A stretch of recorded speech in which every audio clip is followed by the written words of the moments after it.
Wow. Every time I read a scholarship application, an essay, every time we hear the feedback from our students, it blows me away. Blows me away. If I can have the BPACF scholars stand up one more time. Get up.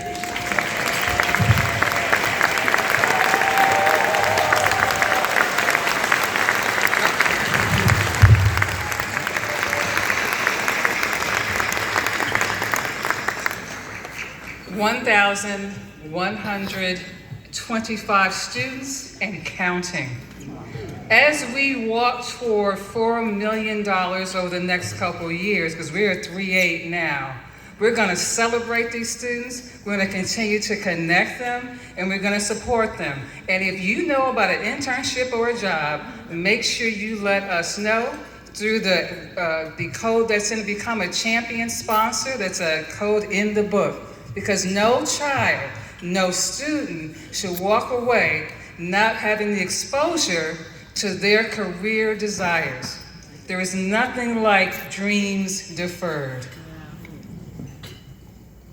With that being said, I am not going to repeat what they said because I'm just blown away. So thank you all for being here. Thank you for supporting them. Most, I want to start with just thanking our 2025 Black Professional of the Year, Lorna Wisham, for that. So I turned your hair gray, I'm sure. The host committee who stepped into it, my board who bit their nails while we did this shift, but we did this shift for a reason. What's different this year is we have room to fellowship. We have room at each table to integrate our students, our volunteers, our vendors who do some really interesting discounts for us, but they also believe in what we do to support these students in their desires, their dreams, their goals. So for that, I thank you all. In this room, 90% of these tables are sponsored. Wonderful. That didn't change. In this climate, that's amazing. Absolutely amazing. Some of you put your money on the table when your company wouldn't, and for that, we thank you.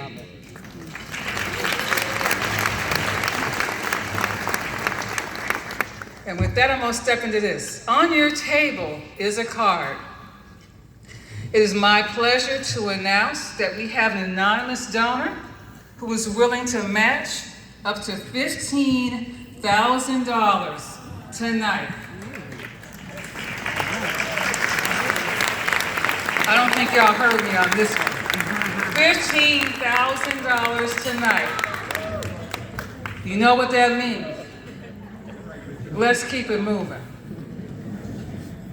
You have a QR code, I'll make it real easy for you. Hit that match. On there are scholarship fundings for our internships, fundings for supporting what we do with our students every day. Funding for photos, because you know guys, you need to walk the walk and talk the talk. But most importantly, again, if you are in a seat that is in a sponsored seat rather, we would like you to do your thing. Contribute. Don't let us walk out of here not matching $15,000.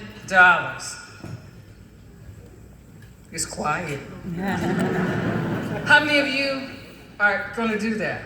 I don't need to know numbers. Raise your hands. Support these students. You know, I can't see the boards. I think in front of me is a leaderboard. I think it's a thermometer or something like that. I can't quite see it. Okay. We're going to pop that up from time to time, but I want you to do this. This is not begging, it's the truth. You know how you got in those chairs. We thank the partnerships that got us along the way. We embrace those, look forward to having more partnerships and more leveraging of dollars and support and mentoring of our students. I'm going to think one more thing. Are there any 40 under 40 honorees in the room? If so, please stand.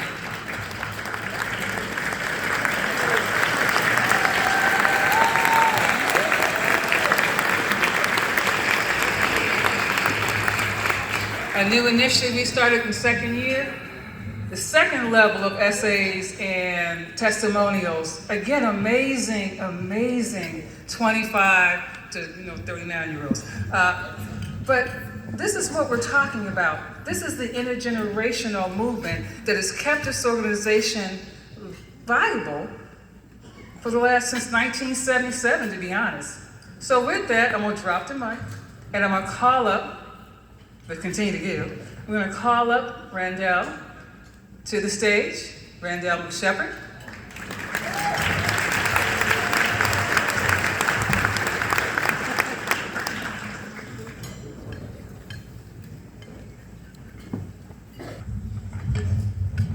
Good evening. Good evening. What a distinguished audience. You all look fantastic.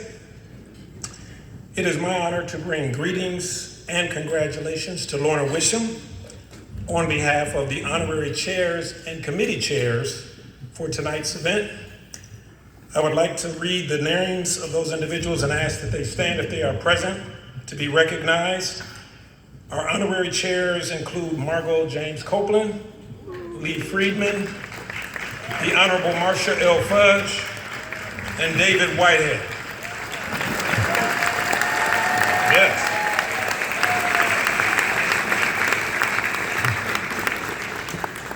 Our committee chairs include Carrie Carpenter, Ariane Kirkpatrick, Vanessa Whiting, and yours truly, Randall McShepard. Let's give them all a round of applause.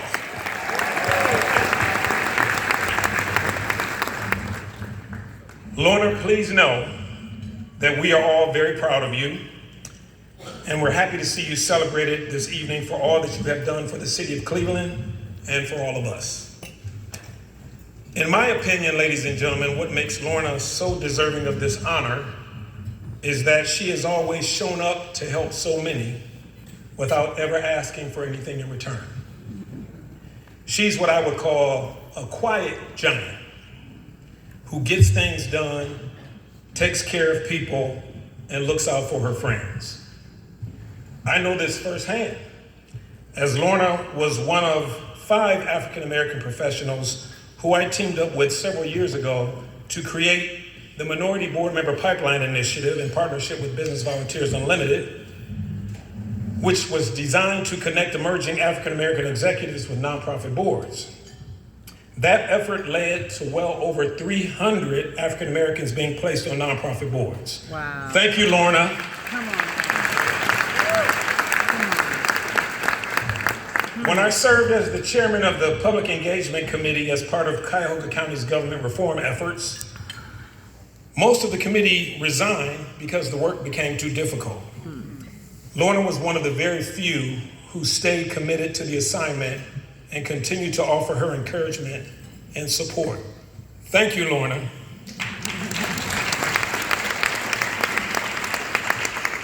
And as a fellow member with her in the Blacks in Management organization, I appreciated Lorna's sound leadership as our president and other officer positions of the organization for many years, where she always offered wise counsel and exhibited professional integrity and undaunted support for the advancement of Black professionals. Thank you, Lorna. I could say so much more, but I will summarize by saying to Lorna, you have worked extremely hard in and on behalf of this community, and you deserve this honor. So please embrace this moment. Know that we all love you, and we look forward to continuing to get into good trouble with you for many years to come. Congratulations.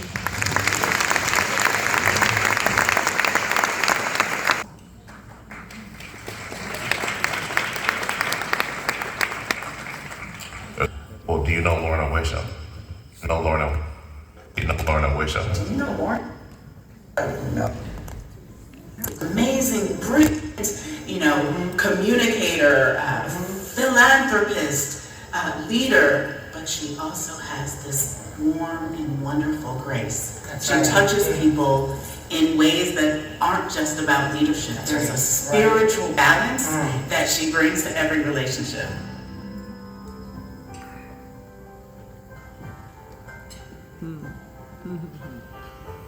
This is called Lorna Doone.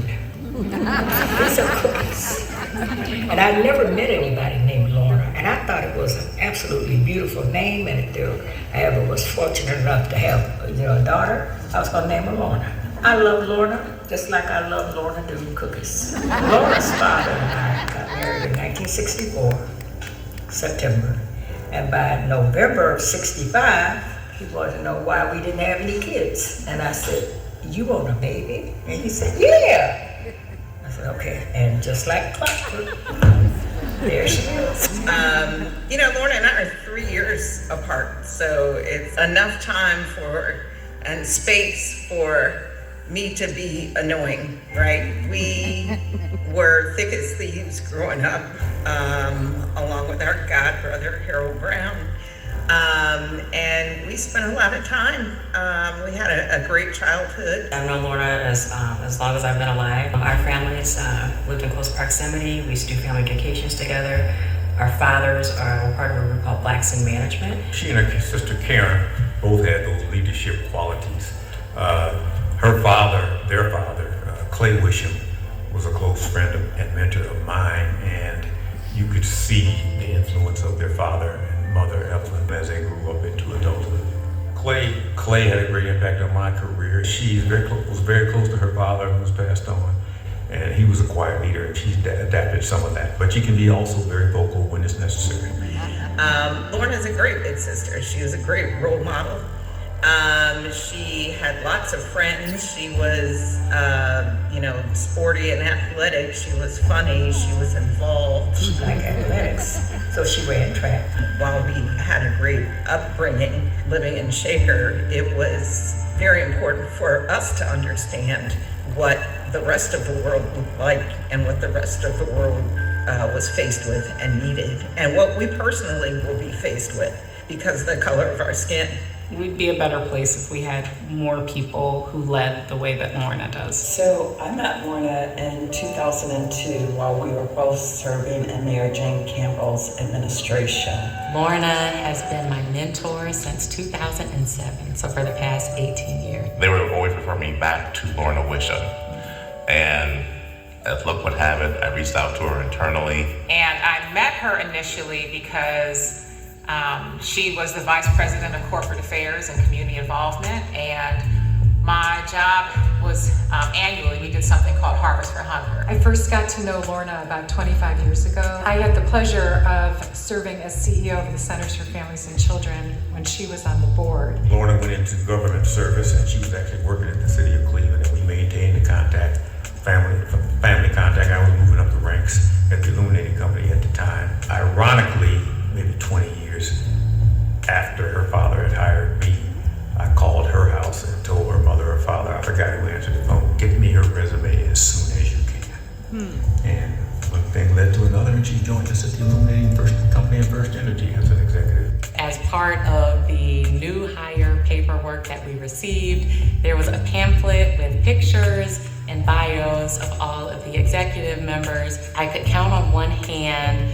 the number of African American leaders, and I decided to reach out. So I sent her an email and introduced myself, told her that I'd like to go to lunch. That was the beginning of our relationship. I could go on at great length about all of the qualities that Lorna has exhibited in her leadership over the years. One thing that comes to mind is a rare blend of professionalism and gentleness, a perfect balance of power in her position, but kindness in her demeanor. Really, Lorna exemplifies both grace and effectiveness as a leader. When I think about Lorna's commitment to community, it really is unique and not like anyone I've ever seen in corporate America. I think Lorna's legacy is extraordinary through the partnership she's built in Cleveland. She brings her whole self to us how different sectors can work together, particularly when the private sector leads, but also how the private sector can really support important civic efforts. She's definitely a networker. She's a leader. She's authentic. I think those are key traits of a leader and something that I always admire her. She's very genuine, very approachable. She likes to be involved. I think that some of the organizations and her job helped with that. She's a Delta. Lorna, in her essence, is just love, right? You know, and that's just the essence of who she is. We were laughing earlier that she's our kumbayasa, right? You know. She has a magnetic personality. She has a way to make everybody that encounters her feel comfortable, connected, and engaged. She continues to be a confidant to me. She is even now a confidant to our sons, her nephews. Lorna is a person who does not think about just herself. She's just a remarkable person, classy, fun to be around. I love Lorna, and so I've learned a ton from her. There's nothing better than a round of golf with Lorna, a great drink after dinner. She has an eye for fashion. I keep trying to ask her to gift me a few things out of her closet. She doesn't put forward accolades. Not at all. Like, she doesn't care about it. I have seen her step up and do the hard things, the uncomfortable things when it comes to pushing initiatives forward. Midst of complexity and issues and all the turmoil, and also the love and the kindness that she exudes. So it's more than just what she gave back to the community. It's also the legacy, I think, that she's leaving as a result. Congratulations on your award. This is truly a testament to how you have walked your journey and walked through this world. Thank you for being my first role model and best role model. I am so proud of you and proud of all of the work that you continue to do to uplift your family, your friends, and the Cleveland community. Lorna Doom. I want you to know you are special. You always have been, you always will be, and that's part me, and maybe a bigger part is from your dad, Clay Wisham. You are so much like him. And I know we all loved him. And I'm thankful for his foresight and that I was smart enough to listen to him when he said, I'm lucky enough for this Lorna Wisham.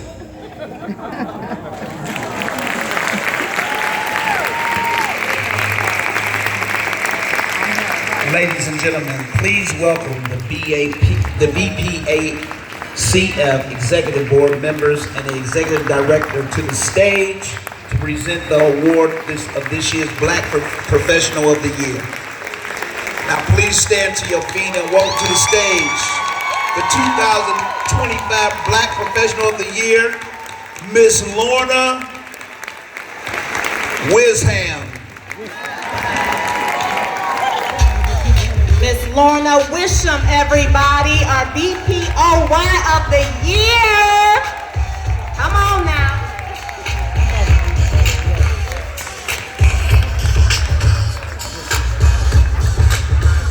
All right, we're gonna let her put her portfolio down and we're gonna take a couple pictures. You all can take pictures, but we're going to.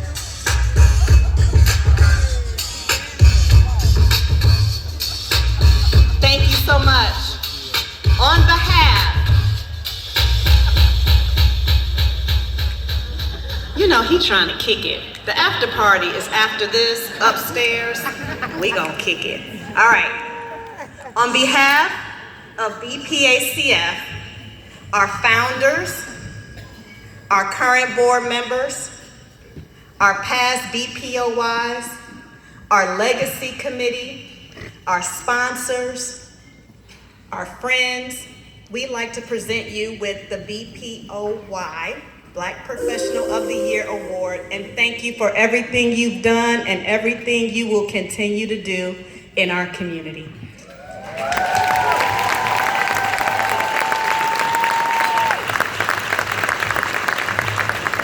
I think we're going to step to the side. Do we want to step to the side, ladies and gentlemen?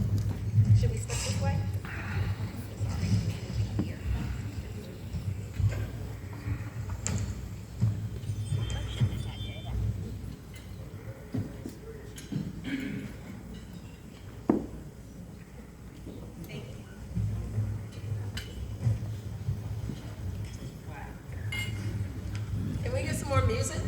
All right.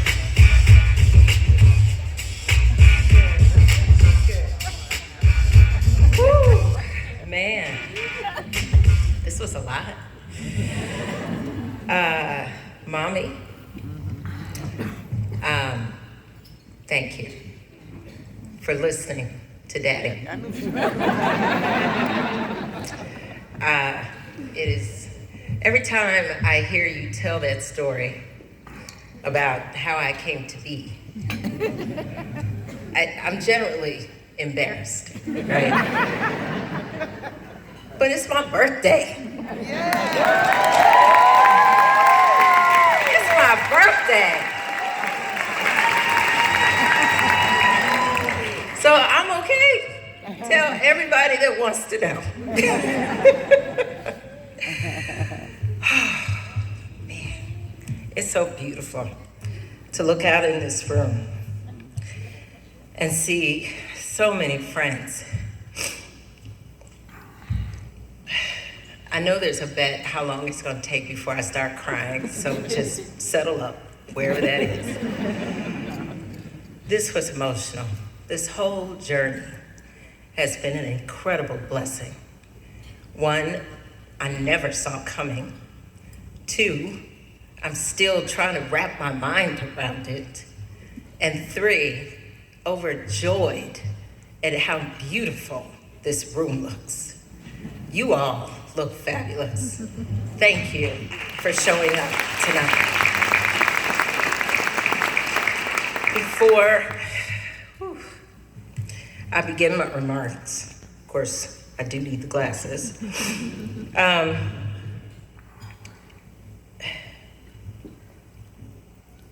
I have had a difficult day. If I could take a moment of personal privilege. And I want to thank Dr. Michelle Scott Taylor for wrapping her arms around me and helping me through the challenge today. Love isn't shared by everyone, right? But if you hold that kind of energy within, it's exchanged whether you pay attention to it or not. And while she is my soror, my chapter soror, Michelle, you have a really beautiful spirit, and I just want to say thank you. Thank you for that. So first, giving honor to my Lord and Savior, Jesus Christ. Thank you for your everlasting mercy, your grace, and your unwavering love for me. To Madam Chair, Dr. Michelle Scott Taylor, Executive Director Lori Murphy, the BPACF Board of Directors, and the Black Professional of the Year Nominating Committee, I sincerely thank you for selecting me as this year's honoree and entrusting me to carry the legacy of Black excellence that you have bestowed upon so many extraordinary leaders over the past 45 years. I am profoundly moved and deeply humbled by the honor. This, and I hope not to do that the entire speech. This recognition makes my extraordinary journey, every triumph and every challenge, even more meaningful. Thank you so much for seeing me. To the phenomenal host committee, led so graciously by honorary chairs Margot James Copeland, Lee Friedman, the Honorable Marsha L. Fudge, and my mentor, David Whitehead. I am so grateful for your sincere friendship, mentorship, and wise counsel over the decades. We all thank you for your civic leadership and long-standing commitment to Northeast Ohio. To the hardest working fundraising chairs, Carrie Carpenter, Arian Kirkpatrick, Randall McShepherd, and Vanessa Whiting, with special recognition to Alexandria Johnson Boone and Jasmine Long. I am profoundly grateful for your invaluable contributions in leading this effort, especially, I need a tissue, y'all. Thank you.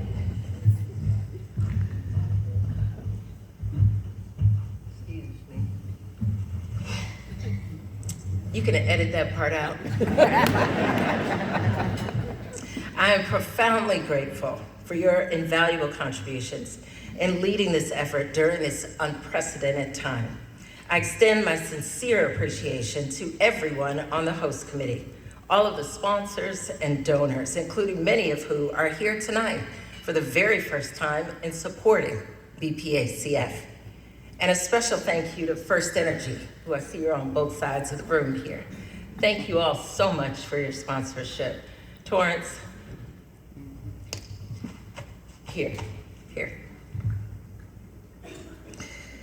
To my mentees, childhood best friends, all of my sorors of Delta Sigma Theta Sorority Incorporated, from coast to coast and everywhere in between. To my Alpha Phi Alpha specialists who are in the room, all of my Link sisters, especially those of the Western Reserve chapter, woohoo! And my dolls from the DMV, Chicago, and Minneapolis. Thank you all so much for being here tonight. I love each and every one of you. To Simone Sanders Townsend, my little sister, everything she said was true. I put her out. Yes, she was living a pretty good life. But I would open my home to you all over again. You came to me at a really difficult time and saw me through it, and I will forever love you for that. Thank you. And last but not least, my family. Mommy, Karen, Sean, my heartbeats, Julian and Clay. And to Tanya, Eric, and to Krisha, in their absence, you all inspire me each and every day. You keep me grounded and humble, and never doubted my talent or my value, even when I questioned it myself. Thank you for always believing in me and supporting me. To my Aunt Fran and all my cousins and extended family, thank you so much for your ongoing prayers and nonstop laughter. Our family grows stronger each and every day and always will, because we lead with love. This moment is one I will cherish forever, not just for myself, but especially for my late father, Clay Wisham.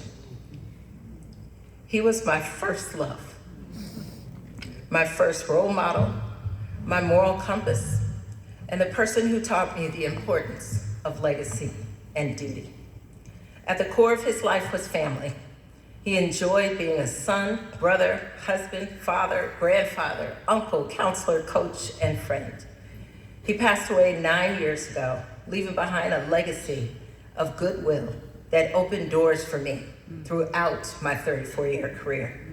He had a love for people and always felt it was his duty to help those less fortunate, a trait he learned from his mother, even though he and his family were of little means, and a value that he and Mom instilled in my sister and me, even as they worked to build a middle-class life for us.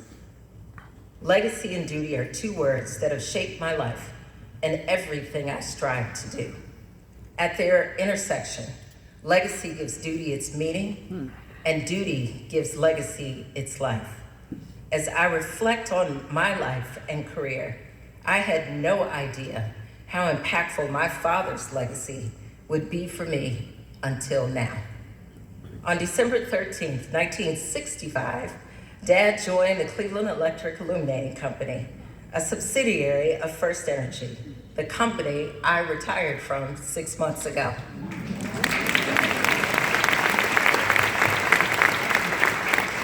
He was one of the first Blacks hired in the personnel department. Shortly after the company voluntarily signed a pledge supporting President Lyndon Johnson's executive order on plans for progress, a national program encouraging businesses to commit to ending employment discrimination and increase the number of minorities working in corporate America.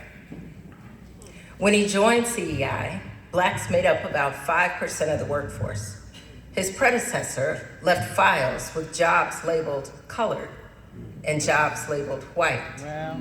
As the employment representative and later the employment supervisor, Dad worked to fill these roles regardless of race. In 1970, he sought another opportunity to become the first Black personnel officer at Union Commerce Bank, the predecessor to Huntington Bank. After 2 years with the bank, he was recruited to Cleveland State University to lead the Affirmative Action Office. Even with federal support of these efforts, the 1970s were difficult times. So he returned to CEI to finish out his career in management. He retired from Centurior, the parent company of Toledo Edison and CEI, in 1993.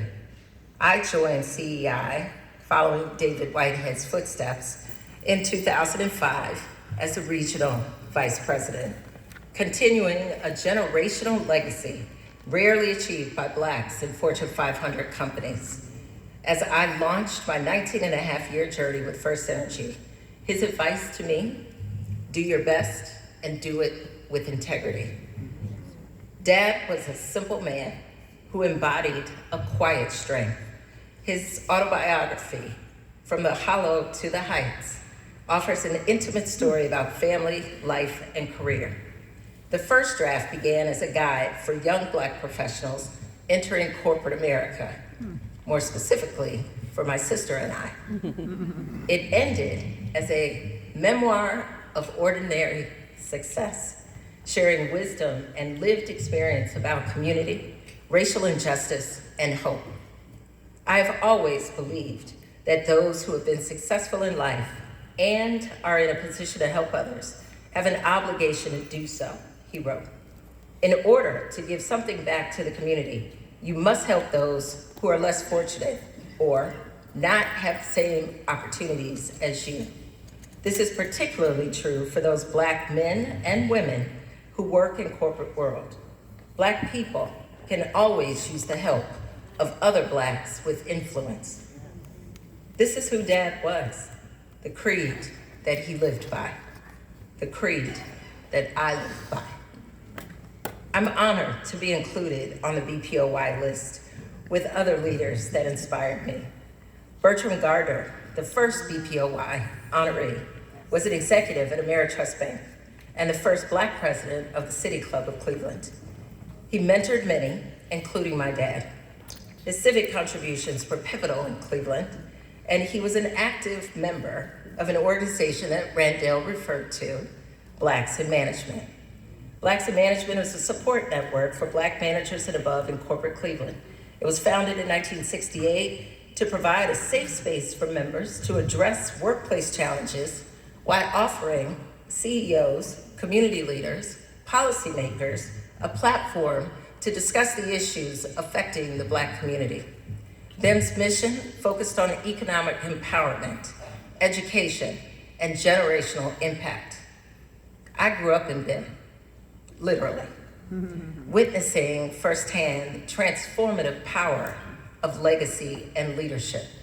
Dad joined in 1970 and remained active for decades, befriending many esteemed Black executives, including Jerome McLean, Jerry Parker, and of course, David and their families. David, like Bertram Gardner, was one of several BPOY honorees who are active members of BIM. Danny Cameron, Hilton Smith, Randall McShepard, and Ernie Cade, all of whom played a role in my career and professional development. It is an extraordinary honor to join them in this distinction.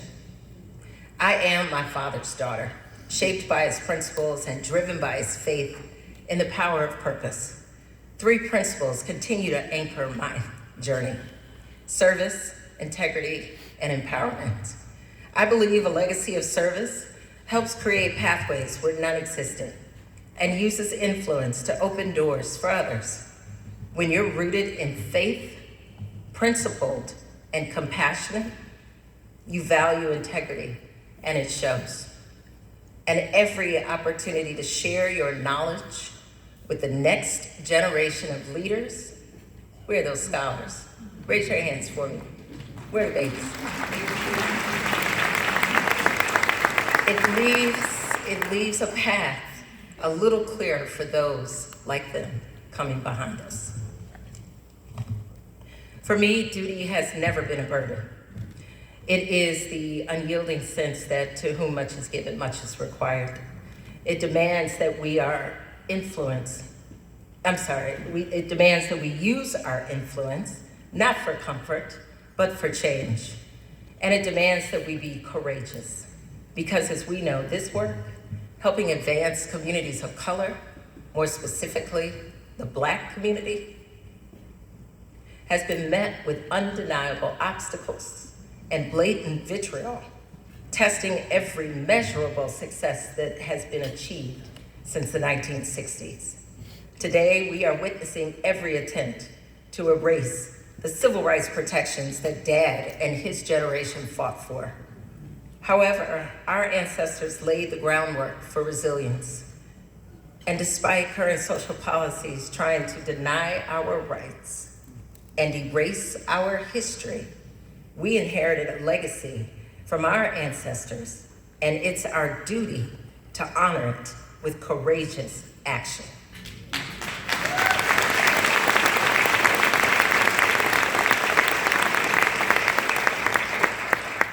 Action that challenges the status quo. Action that addresses the lack of trust and psychological safety in the workplace. Action that elevates the voices of the least of these in our community.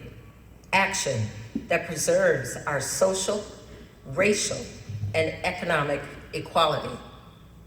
True success, Dad said, was measured not by personal achievement, but by the good we do for others. Therein lies what grounds my foundation in social impact. We drive what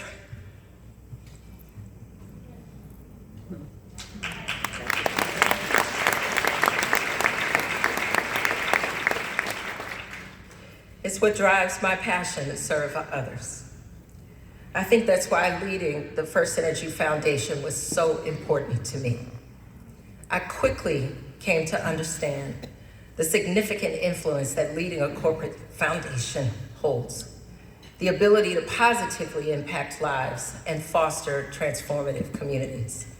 In the 6 years I led the foundation, my incredible team and I allocated over $72 million in charitable contributions.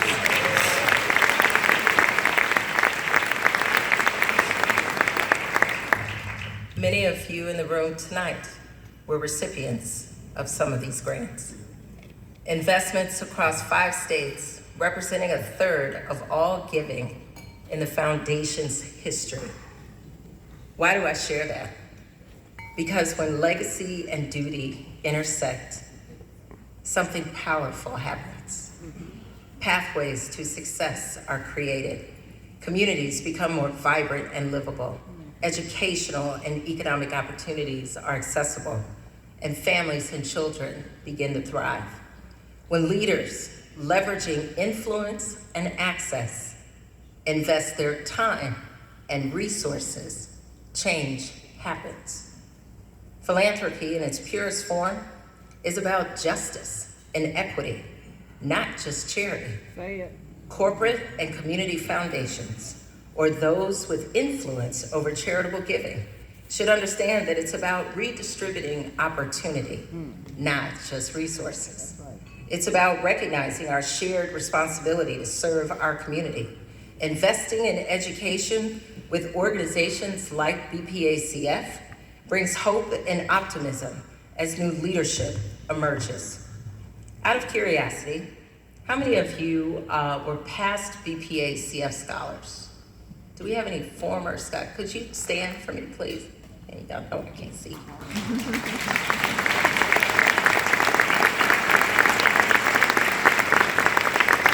Thank you. I don't know if you all looked around, but the folks that stood included C-suite executives, bank professionals, lawyers, authors, nonprofit leaders, former congressional staffers, and entrepreneurs. Your contribution in support of tonight's Text to Give invests in their future, creating these leaders of tomorrow. As I said at the start of my remarks, I'm profoundly moved and deeply humbled by this honor. Every accolade reminds me to keep mentoring, building, and giving. And tonight, I rededicate myself to living at the intersection of legacy and duty, ensuring my father's legacy contributes to something greater than myself. We moved to Shaker Heights in 1973 as part of a larger effort to integrate the community. I learned everything I needed to know about life in Shaker. Dad called it leveling the playing field, and he was right. Mom worked for the school system and retired in 2000 after nearly 20 years as the high school nurse. Talk to me about that later. I got lots of stories. After my sister and I graduated, the Minority Achievement Committee, or the MAC Scholars Program, was launched by students to address the achievement gap of Black male students. Hubert McIntyre, please stand.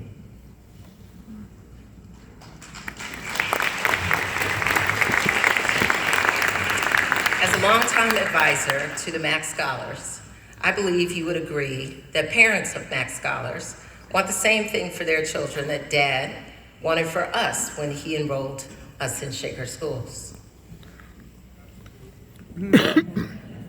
That is why I am gifting $15,000 to the Shaker Schools Foundation to establish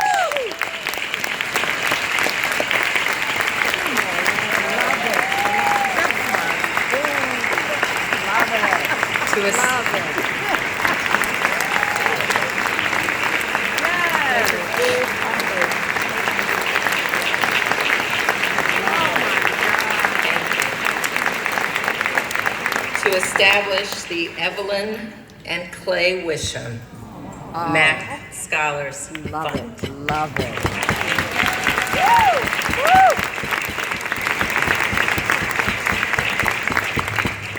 A moment ago, I asked all BPOY scholars, past and present, to stand. Among them was LaToya Smith, a longtime leader and HR vice president at Fifth Third Bank. At the onset of the pandemic, her friend, Danielle Acosta, recruited her and another friend, Tracy Cleveland, to launch DNA Rising, a community-based program addressing housing insecurity for veterans and single mothers. My father and his 4 siblings were raised by a single mother with an 8th grade education.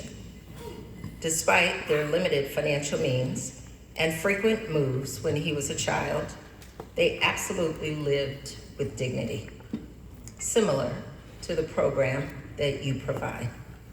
LaToya, where are you? Please stand.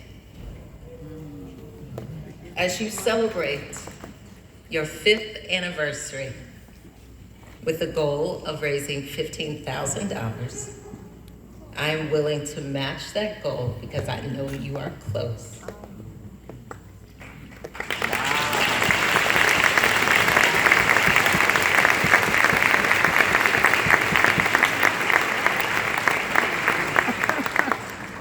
And I'm sure there'll be some folks here in the room that will help you get there. Dad would absolutely have loved what you are doing and have complete respect for your work. I'm so proud of you, all 3 of you.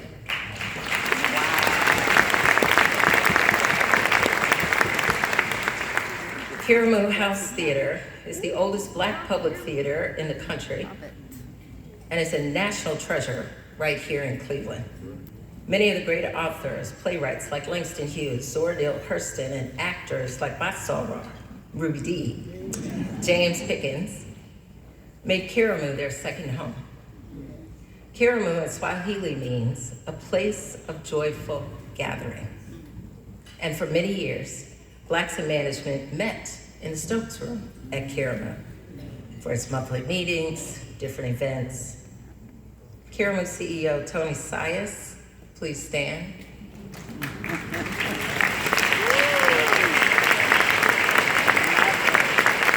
As you and your dedicated board work tirelessly to elevate Karamu's brand, its crucial role in Northeast Ohio's legacy in public theater, I hope a $25,000 challenge grant will boost support for your current campaign.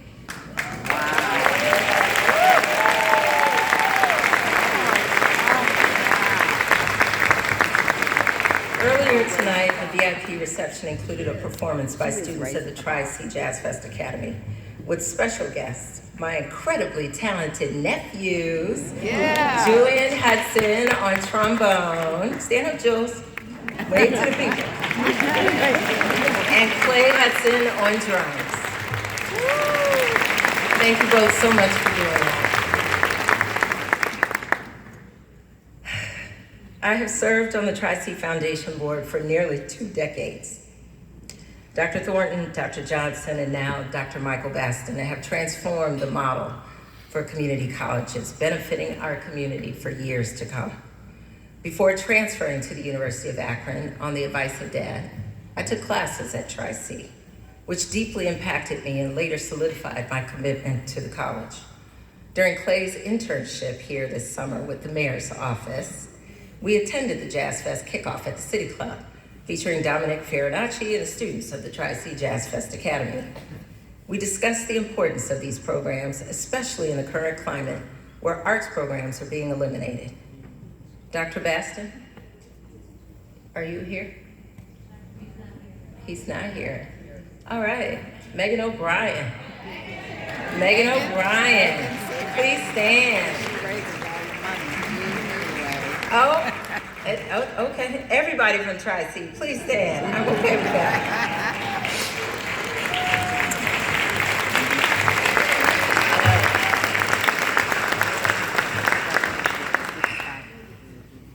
In honor of Jazz Fest's 25th anniversary, I think that's right, I'm gifting a $25,000 challenge to the Tri-C Foundation to aid Jazz Fest Academy in fostering more connections with more students.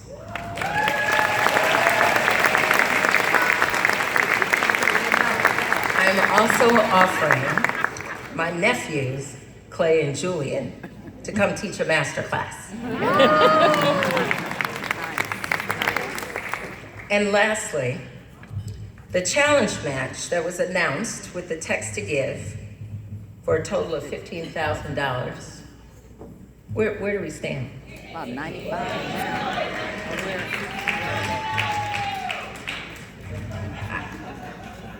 It brings me great pleasure to announce that I was the anonymous donor. I thought I was gonna have to work, y'all. That's like 3 more pages.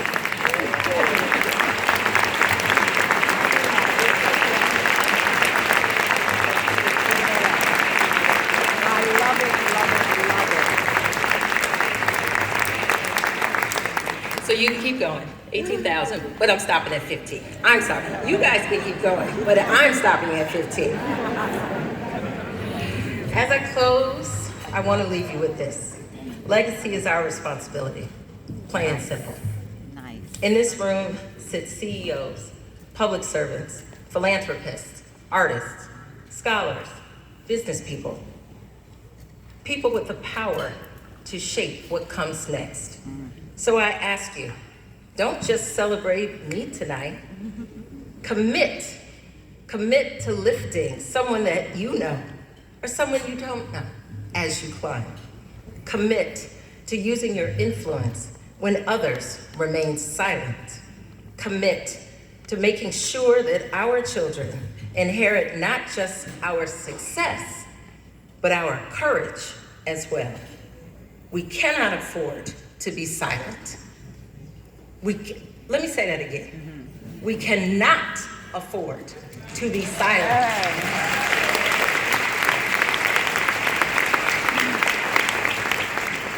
While equity is dismantled, our history is rewritten, and access is denied. Not when we sit in rooms like this, because I know who's here. Rooms of influence with resources, brilliance, and power. Good people, I accept this award with deep, deep gratitude, and I share it with my dad. It is a reminder to keep going, to honor his legacy, uplift my community, and ensure our achievements and purpose are passed on. If there's any legacy attached to my name, let it be this. And I tried to make a difference, that I tried to lift others as I climbed, and that I never forgot whose shoulders I stand on. Thank you.